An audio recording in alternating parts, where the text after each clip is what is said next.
It's week 24 of A Year of Wisdom. Let's get to reading.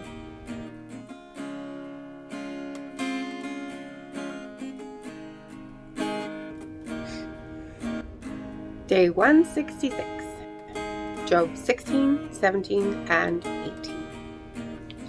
Then Job answered and said, I've heard many such things. Miserable comforters are you all. Shall words of wind have an end? Or what provokes you that you answer? I also could speak as you do, if your soul were in my soul's place. I could heap up words against you, and shake my head at you.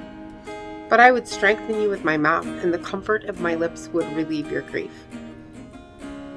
Though I speak, my grief is not relieved. And if I remain silent, how am I eased? But now he has worn me out. You have made desolate all my company. You've shriveled me up. And it is a witness against me. My leanness rises up against me and bears witness to my face. He tears me in his wrath and hates me.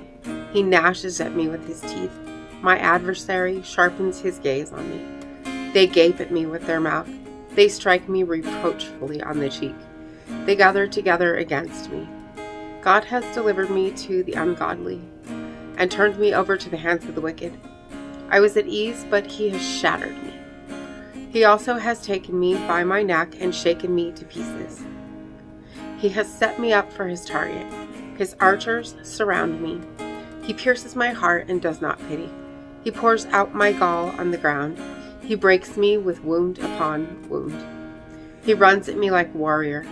I have sewn sackcloth over my skin and laid my head in the dust.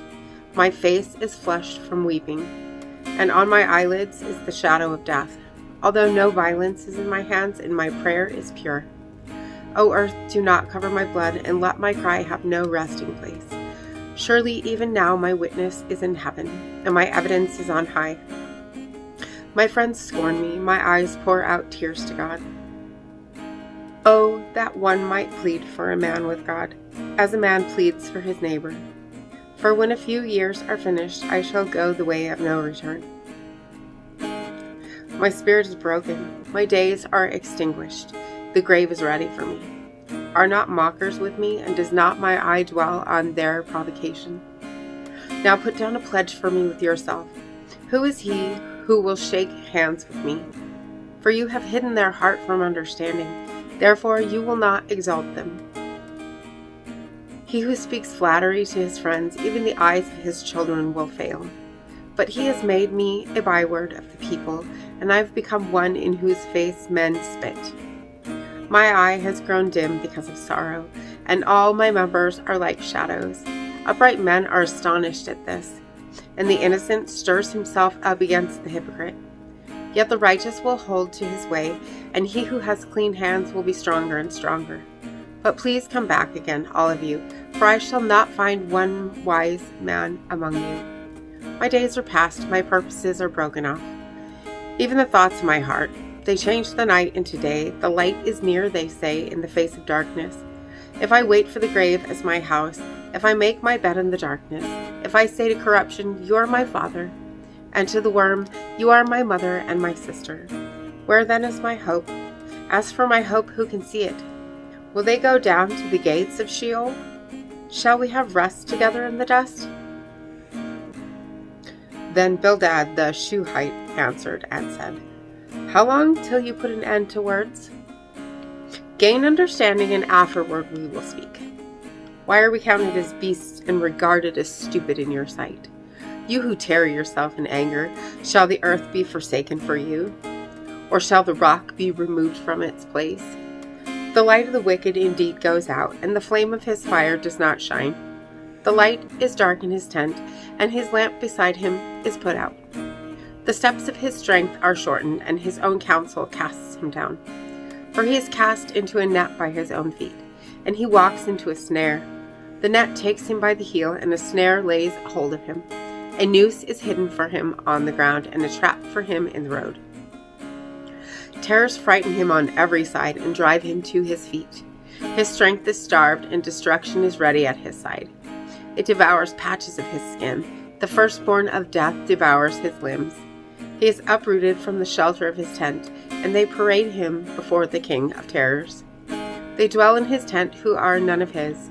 Brimstone is scattered on his dwelling. His roots are dried out below, and his branch withers above. The memory of him perishes from the earth, and he has no name among the renowned. He is driven from light into darkness, and chased out of the world. He has neither son nor prosperity among his people, nor any remaining in his dwellings. Those in the west are astonished at his day, as those in the east are frightened. Surely such are the dwellings of the wicked, and this is the place of him who does not know God. Proverbs 15. A soft answer turns away wrath, but a harsh word stirs up anger.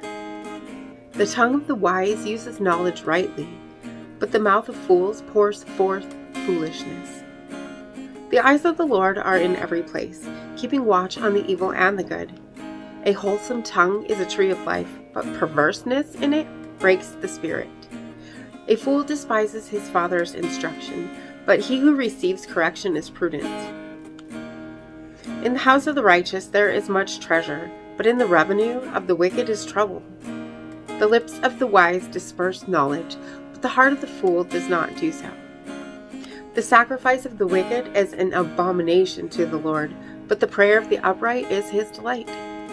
The way of the wicked is an abomination to the Lord, but he loves him who follows righteousness. Harsh discipline is for him who forsakes the way, and he who hates correction will die. Hell and destruction are before the Lord, so how much more the hearts of the sons of men?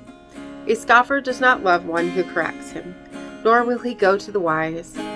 A merry heart makes a cheerful countenance, but by sorrow of the heart the spirit is broken. The heart of him who has understanding seeks knowledge, but the mouth of fools feeds on foolishness. All the days of the afflicted are evil, but he who is of merry heart has a continual feast. Better is a little with the fear of the Lord than great treasure with trouble. Better is a dinner of herbs where love is than a fatted calf with hatred. A wrathful man stirs up strife, but he who is slow to anger allays contention. The way of the lazy man is like a hedge of thorns, but the way of the upright is a highway. A wise son makes a father glad, but a foolish man despises his mother. Folly is joy to him who is destitute of discernment, but a man of understanding walks uprightly. Without counsel, plans go awry, but in the multitude of counselors they are established. A man has joy by the answer of his mouth, and a word spoken in due season, how good it is. The way of life winds upward for the wise, that he may turn away from the hell below. The Lord will destroy the house of the proud, but he will establish the boundary of the widow. The thoughts of the wicked are an abomination to the Lord, but the words of the pure are pleasant. He who is greedy for gain troubles his own house, but he who hates bribes will live. The heart of the righteous studies how to answer, but the mouth of the wicked pours forth evil. The Lord is far from the wicked, but he hears the prayer of the righteous.